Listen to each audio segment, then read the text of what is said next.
Hello, and welcome to the Be Formless Flow Driven VC podcast, where we are reshaping life, leadership, business, and investing from the inside out.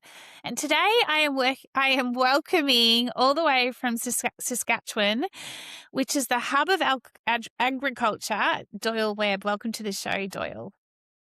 Thank you, mate. Good to be here. Thank you. I nearly got that Saskatchewan wrong. Like I always get tongue twisted when, like Saskatchewan agriculture, there's always there's always a tongue tie at the start. I'll never, ever perfect it. But that is not the point of this pod. It is all around going with the flow, practicing our imperfections and just having a really good chat. And I'm really looking forward to chatting with you today, Doyle. Thank you. Yeah, looking forward to it as well. No, thank you. So Doyle, let's get started. You have quite the background, quite the experience, and you have had a very extensive farming background, but also then become an entrepreneur. And now you're the partner at WieGrow Capital and Consulting, where you invest across sectors and work with founders to build sustainable, growth-focused businesses. Your son is a big part of the company as well. So you've got the family, I guess the family business happening.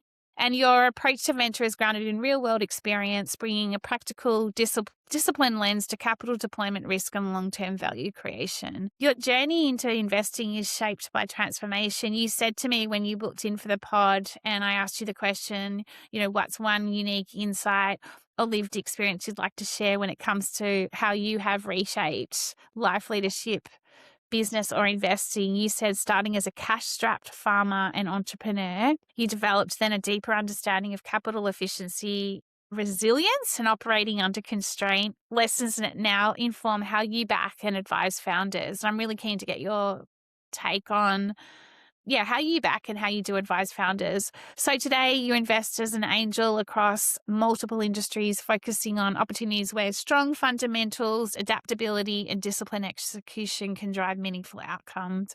And from what I understand, you've got a really unique perspective, but also just very much foundational in terms of capital is most powerful when it's paired with experience, patience, and the ability to see beyond the short-term cycles.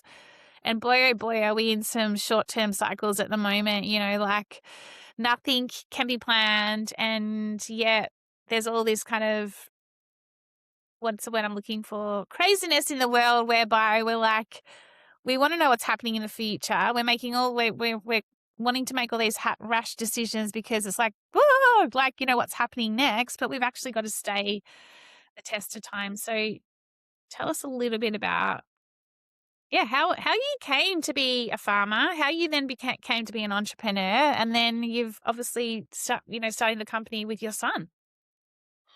Well, yeah, it's interesting how when you say it in those terms, how I became that and so on. It's the journey to become a farmer. It was always in front of me since I was, as they would say, knee high to a grasshopper. They say, where I was the only son of my parents with four sisters. And whenever the future of our livelihoods would ever come up, I was always the default. I'd go farming, and yet I never really embraced farming until a fair bit later. Not old, but I didn't really have the ambition necessarily to farm because it was kind of right there. So you didn't really feel like you were achieving. I guess it was part of it. I wasn't going to achieve something by just following in my father's footsteps and doing that. And as much as my father wasn't that well educated, he had supported education in a lot of different ways and encouraged us all of his family to get better education. And I chose to take agriculture then and take the course in agriculture that wasn't just for learning better ways to farm. It was also to learn about professional agriculture and how that might influence things. And it was during those university courses where I, at least for myself and a lot of young people today, I think too, you don't really, when you're 18, you don't really know what you're made of. So what makes you up? What drives you? What they ask all those aptitude questions at different times. And I'm not that intuitive or something. I don't know to properly answer those kind of things at that stage. And I remember decided to take economics class was kind of interesting then in the first year, and took a business class the second year, and got into the world's world's bit of political systems and just the nature of capitalism versus socialism, those kind of high level things. Oh yeah, it's not something we talked about at home when I was young. Those kind of things. I mean, there was, looking back at the time, some elements of politics in our house, but never anything that active. There's way too many of their priorities to try and drive our the farming enterprise that my parents had built up to just a modest size, one that wasn't too poor. Yeah. It wasn't really aggressive. But so I never thought of myself even as entrepreneurial, but I latched onto capitalism sounds a little bit more like something I can get my head around. Uh, and even though we're a very social conscious minded um, from a social-minded culture and religion and all those things that were part of our lives then, to help your neighbors and all those things. But the idea of capitalism and making a dollar, making a living, and so then I just when you say to become an entrepreneur, I don't know if you become one or you just realize you are one, That's and it's a interesting. matter of then, okay, so I am an entrepreneur because I look at business and opportunities in ways that my peers didn't. And I remember taking one of my classes talked about risk managing, or just idea of how people are risk averting or risk accepting and different things, and realized, yeah, those are some very inherent in your DNA kinds of aspects of a person's personality or mindset, that I could be very different. A fellow that I grew up with and all through school, and we farmed as neighbors for many years, just a few miles apart, and so on. I had realized early on in my career that when we talked about certain things about trying new things on the farm, it was, oh, he just wouldn't want to think of the opportunity. He just thought all he thought of was the risk involved, and I just, oh well, yeah, there's risk there, but I see it as an opportunity. I have to take some risks to be Yeah, able I love to that. move myself forward where others don't. And so, like, not all people might think that all farmers, because they're taking risks, inherently people that don't farm know the risks of farming, weather and markets and all those basic things. They all think, well, they're all entrepreneurs. No, I'd say the vast majority of farmers in my part of the world, at least, are not entrepreneurial. Entrepreneurs means creating something new and Yeah. welcoming change and trying to move yourself forward. And very many of my peers are not like that. They just want to create a nice life for themselves, and hopefully things won't go south on them, kind of thing, as we say. But then it was pretty obvious from my economics training I took then, was that the small farm wasn't one to really make me a decent living, even though I enjoyed some aspects of it. And to be honest, as I'm going to have an interview soon with a reporter from Eastern Canada that's talking about the 50th, it's kind of around the 50th anniversary of what was referred to as the Great Grain Robbery by the Russians, by the USSR back in the early 70s, which was my years of during university, and was my years to decide if I was going to farm or not. Yeah. The fact that I bought some land then because of the Great Grain Robbery, actually, because the price of wheat went from $1.50 to $3 and $4, it created a whole different set of opportunities, and changed the economics of farming completely. Changed that helped revolutionize farming in Western Canada from one of just sort of subsistence mixed farming with livestock, different kinds of livestock, whether it's pigs or chickens or cattle, along with some grain and so on, and went to specializing as technology changed and so on. But then I was always on the lookout then, because I didn't have enough going on to make a living. I was single, which was maybe a good thing. And I thought of later, I could take a lot more risks as I was single than I could have if I was trying to Raise a family, be have have having yeah. dependence on me and so on. And so I took some risks, got into some other business things, and a couple of And you them did didn't well. go that well, but one of them carried on. Well, one of them, did never really provided me with a living. I worked for it for a few years, but I remained a shareholder, and that business actually now is being dubbed by my son, we're in this startup community, as being one of the first AgTech startups in Saskatchewan or in Western Canada. It was in the first days of what I would still would call microcomputers. They don't call them microcomputers anymore. Now it's just desktops, but it's personal computers, and that was revolutionary. as revolutionary as the internet was 20 years ago. Microcomputers then were, and that provided a whole new opportunities for different kind of business. And I was part of a group that put together the first and now only, I think, that we know of in Canada, a dedicated farm accounting software, financial management software product that actually then was bought 23 years ago by the government of Canada, in essence, through its Crown Corporation, the lender that lends a lot of money to farmers, Farm Credit Corporation, because they added it on as a service. And it's just so nice to see that product in its iteration since then carry on, because farm accounting and financial management is so unique from even Yeah. any other small business. Well, yeah.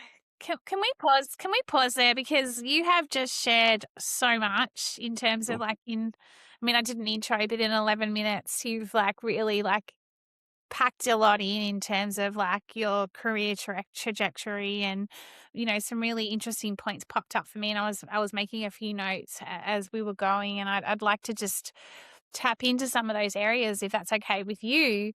Uh, you sure. know, let's start with Let's start with the ag tech revolution, and I also want to talk around the current state of play, because obviously the current state of play in the world at the moment. I don't know if it's happening. You're getting it in Canada, but like obviously fuel, and then the increase in living in terms of, produce. And there's been a lot of conversations in our news here around farmers, and, no, it's not just the fuel that's going to impact everybody, but, it's also impacting farmers in terms of their harvest. And, the other day I was listening to something about fertilizer and things like that, and just like the impact across I guess the agriculture is quite interesting. You've seen a lot during your time. Like, do you think we're at the next revolution of, I guess, economics? You talked around the economics. Do you think we're at the next revolution of economics, agriculture, and what's at play at the moment in the world? Or is this just part of a longer term cycle, and it's a cycle that we just need to, I guess, be patient as it works through? Like, am I making sense with what I'm asking here? Yes, you're making sense in that sense, but I do think we're on a bit of a crux of a revolution. It's not quite there yet, but there's the makings of it with the technology that is now available. Like Yeah. somebody asked me about 15 years ago, a fellow farmer had come from a conference he was at, and as Australia is even more so this way with big equipment because of your big broadacre agriculture. He just asked me though, well, how big what size of seed drill would you need or use if you didn't have to put a person in it?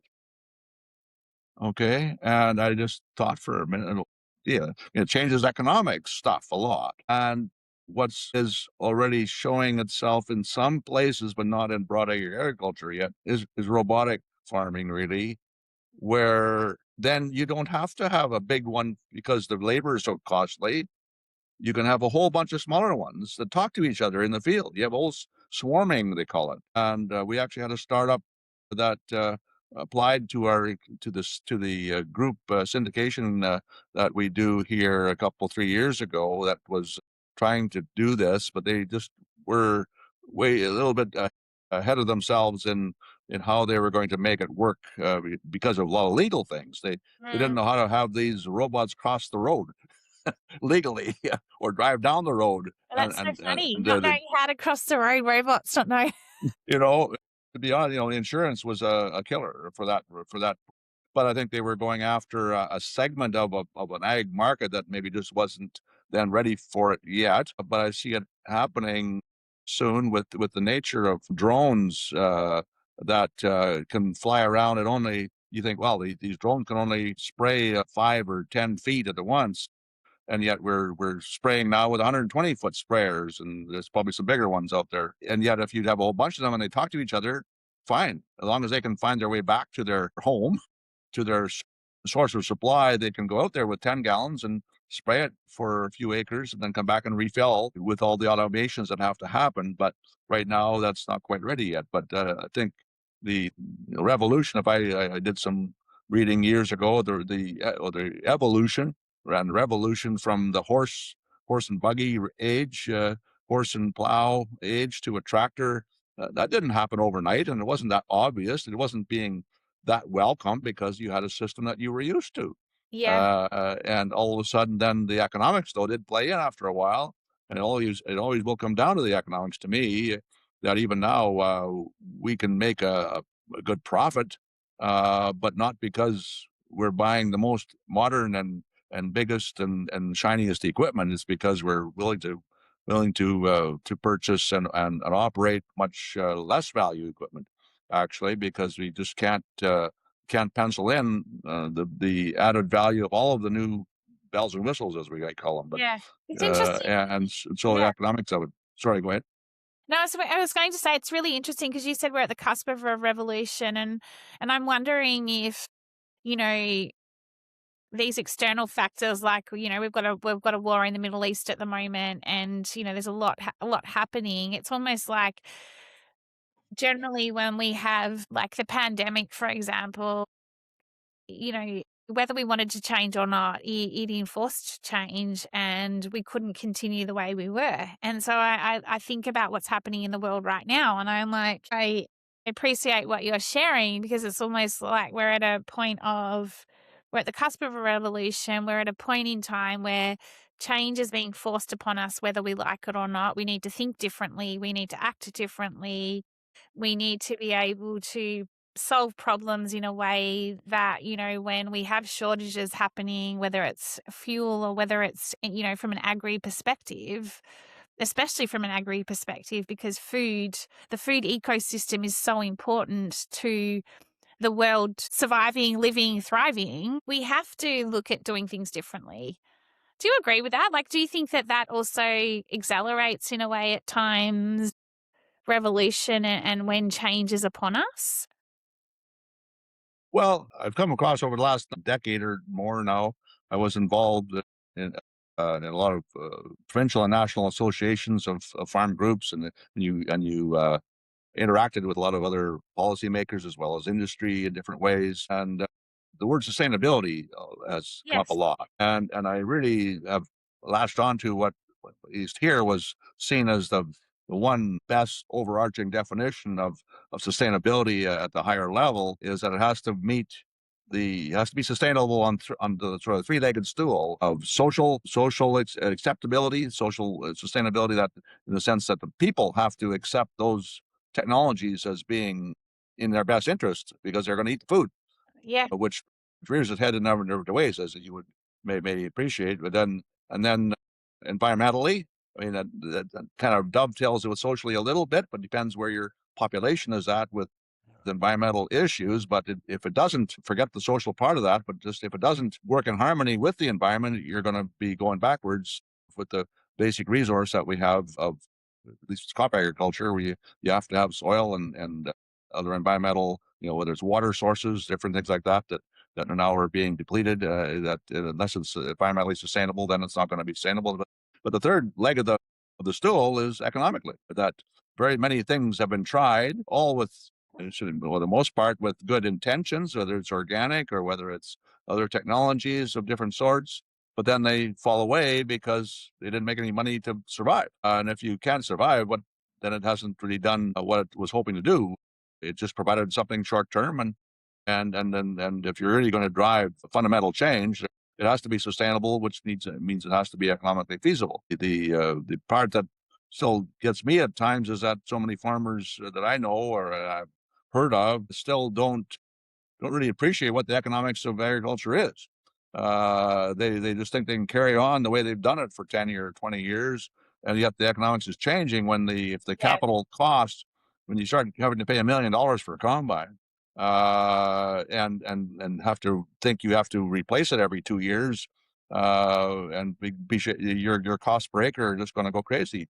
That little bit of fuel they're talking about, well, yeah, it's a bit of a shock because now it's a check you write every month or whatever to the fuel dealer as going up or something. But those major capital items are just really putting a constraint on people's expectations. And I use that word because people become accustomed to a certain type of agriculture or type of farming system that they may think, well, that's what I'm entitled to. And now the system isn't allowing me to have that. Well, sorry, you were really living beyond your means before, and you had a few good years where better crops or better prices or whatever, and now reality is striking you, and you haven't really fully understood that the economics will reign the day. I get reminded of it every year now because I'm still on the tail end of a joint venture relationship with a neighbor that's been going on for 12 years now, I guess. And it was the same kind of calculation that you use when I, for 20 years, did a joint venture with my father to help transition the original farm. I never was given the farm. I Mm. didn't want to be given something that my sisters wouldn't be participating in. And so I said, no, anything I have of my own out of it all, I'll buy from my father and I'll get my share of inheritance later or something maybe. But I did that in economics, helped drive it. And that was one of the best management lessons I would have had because it really instilled in me how farming actually works, Yeah. how the farming economics actually work, because I was having to contribute to investment and new things, and I could only do what I could afford. Doyle, you're such a change maker. You're like a change maker slash rainmaker.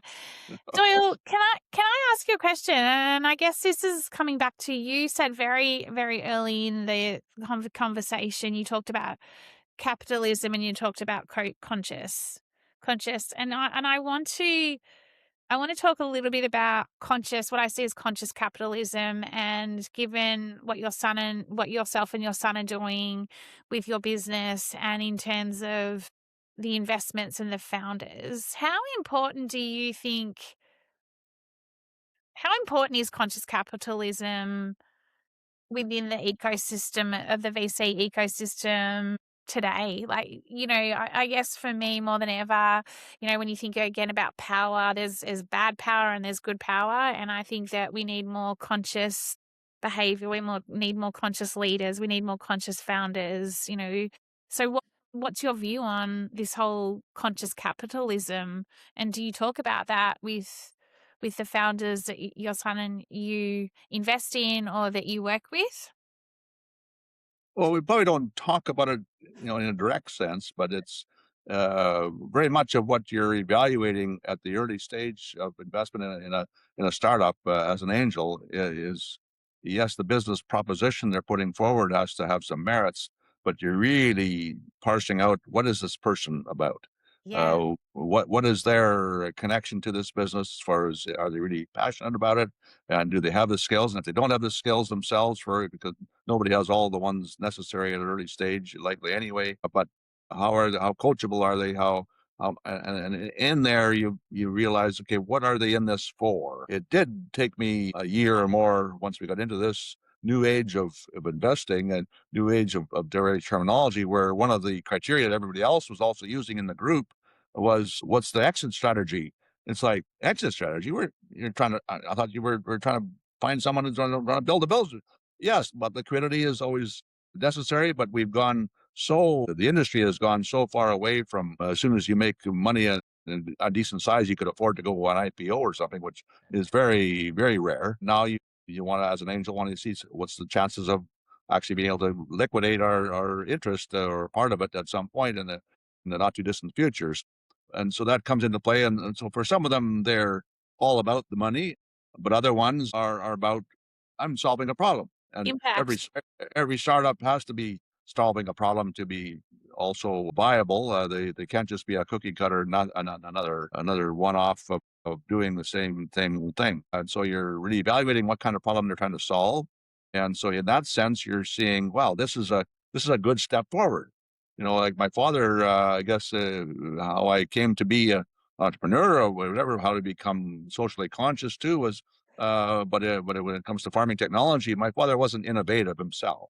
He had too many other things going on anyway, but he would observe and he would see. He would probably also watch the prototypes of different things go and get put in the bush somewhere, because it didn't work. But then, oh, now that one does work, and oh, that one would be an advantage that I didn't have before to make life a little bit easier or be able to do something a little bit more efficiently. And so efficiency is a big part of my economic connections. And so I think I inherited that observation type of technique where it's not so much of But some people say you're lucky because you have done this, you had this business opportunity, and well, not the opportunity. It's like the door was open. You have to go through it though to take advantage of it. And a lot of other people I love would just that. say, "Oh, that's a door that I don't want to go through." But the conscious capitalism then it comes back to the social acceptability, the social leg of that chair.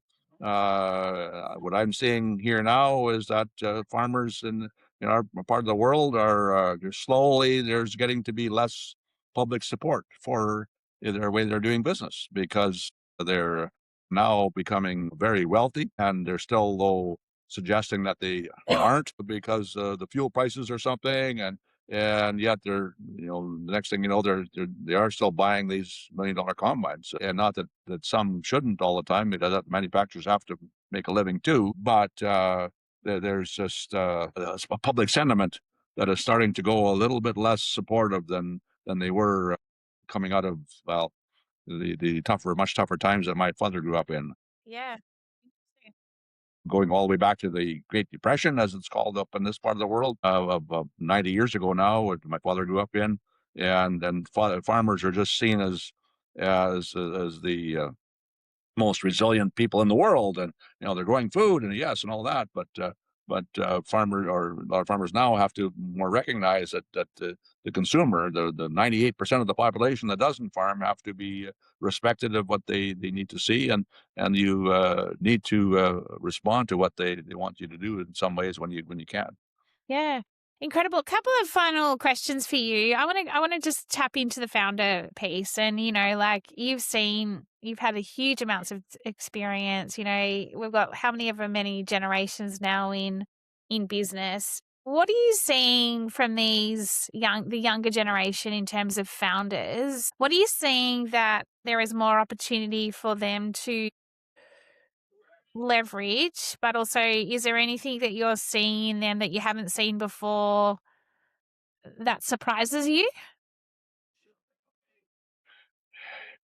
Well, because of the circles I'm able to be in now with this ecosystem of startups, I'm probably being a little bit at an advantage of seeing the real bright ones, the ones that are not just bright, but they have the drive. I mean, the old millennial culture is somewhat maligned in general population because they're seemingly more uh, expecting to be I'm entitled a bit, and almost expecting to be as upwardly mobile as the previous generation was, where there just was a lot of opportunity in my generation, and there isn't as much in some ways now, but you have to find your spot.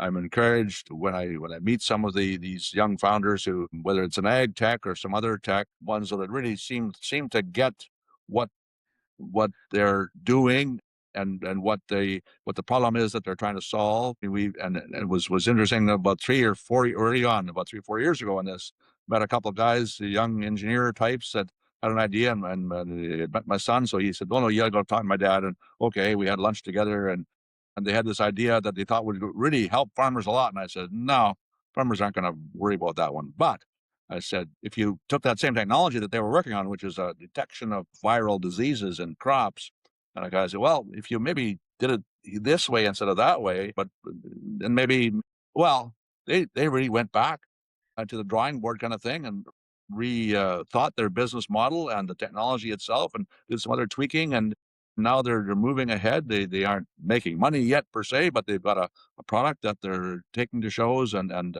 are getting some traction out there. And whenever they see me, they just, thanks so much for just getting them onto a different proper track, moving Yeah, I love moving that. the dial a bit. I guess I've always had a certain amount of a desire to use whatever knowledge I have accumulated, whether it was back 50 years ago out of a university, or when it's later on, that if that knowledge can help the industry in some other way, I owe it to them. I owe it to the industry. I love that you're paying it forward. It's such Well, it is about yeah, paying I get, it forward. yeah, sure, yeah, that's Yeah, a good phrase that's come around in more modern times, but yeah, I it, love it. it's very generous. It's very generous of you because you come across as someone who like gets straight to the point, but you also have this empathy that comes through, and you want people to be successful. You want them to succeed, but it's giving them that advice to shape and shift where they currently are so that they can succeed in a way that will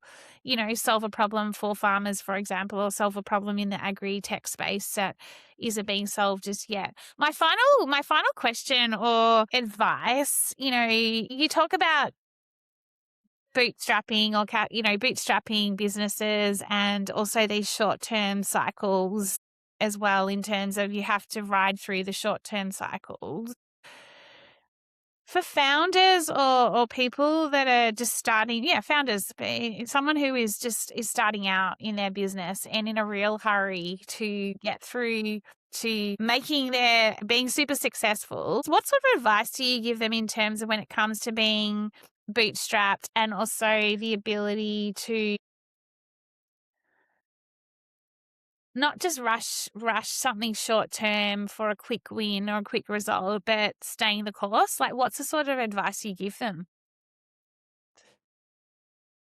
Well, to not get ahead of yourself, and you have to, I guess humility all the time is always wise in whatever part of your life. But I think they really need to listen to the people that are giving them some advice or reacting to their product. Some will react without giving advice, so you have to be curious about what the comments and the criticisms are, so that you can then take that back to your drawing board and to your company people and your tech or whatever it is, and say, okay, this is what the customer is saying, or this is what the investor is saying. They can't be wrong because that's their reaction. And I think it's really have to get used to, just like writing a book, I guess you have to get used to rejection for for publishing or whatever, and persistence. But you have to then recognize when your idea just isn't solving a big enough problem, for example, to be a viable business, but figure out how and really then put some economic principles to it, and decide, well, where does this fit? Because there are lots of quotes good ideas, but they aren't that good when it comes to a business idea. And if it is one thing, you may have a good idea for something that isn't going to make a business, that is going to help some people, and that's somewhat almost altruistic in that ways. But if you're trying to make your living at this, both in the short and longer term, you really need to understand the economics of the technology or the service that you're trying to do, and really then respect the opinions of the people that are going to you're going to show it to, and are trying to involve in it, whether it's new employees or. But you have to then be a team player also I with love that. staff, and that's one of the factors we look at when we if we get into the final details of the startups. We meet some of the other partners. So hopefully there's more than one founder in any business, but when there's only one founder, okay, who's your senior staff people, if it is a staffing kind of situation, and try to understand if they get along together very well, if there's a good harmony going on there. That's because that will help build a team that I love will that take you called out the forward. harmony. Yeah, Yeah. Doyle, thank you so much for your time, all your experience. You've paid it forward certainly in this episode in terms of all your experience, all your wise words. Keeping us on our toes with a fresh perspective, but also not just looking like short term and then what's in front of us. And I really love the way you talked around this ability to. You said before, when a door is opening, you have to go through it. And I really like that right now, because if a door is opening, even if it's slightly opening and there's this fear, like, anything's possible once you open that door. So don't let that door shut on you. Instead, just step through, because you just don't know what's in there in front of you. So, Doyle, how do we find out more about WieGrow Capital and Consulting, and how do we find out more about you? Oh, well, it's just as close as your Google search is for that particular entity. We we're keeping very busy in the circles we're in with a syndicated angel investing group and so on. But I'm open to providing any, if you call it wisdom or advice to people as well to Both. utilize my Yeah. position. I'm not trying to get more busy myself in a lot of ways, but I do enjoy this kind of Conversation. interaction, and Yeah. if I can be of any assistance to anybody else, that I'll welcome it. So yeah, it's Thank easy you, to find. Doyle. Yeah, you've done well. This is your first podcast. I'm honored and thrilled that this is your first one. And look at you. You've been thriving. Like, you're just like, boo, boo, boo, boo, boo, boo. I thought I could talk and I thought I had tons of energy, but you've taken it to the next level. So, Doyle, thank you. And even in that, like, just for everyone, all the listeners, like, really take some of what Doyle has shared, because he has so much words of wisdom and so much experience. And if you are, starting your own business or, thinking about it, take away from this a number of cues that Doyle has shared. And I think most importantly, that remember to be conscious, to have harmony, and to embrace change. And if you have the drive, anything is Be possible. curious. And be curious. Sorry, I forgot about the be curious, but yeah, so true. Straight out of Ted Lasso's Dart Game. Remember Yes, that? absolutely, Doyle. And I will share it with everyone, your LinkedIn profile, so that they can reach out to you. But yeah, thank you for your time, Doyle. I really have truly enjoyed this conversation. So thank you and Well, have a wonderful evening. thank you very much for reaching out. No, Bye for thank now. you. Thanks.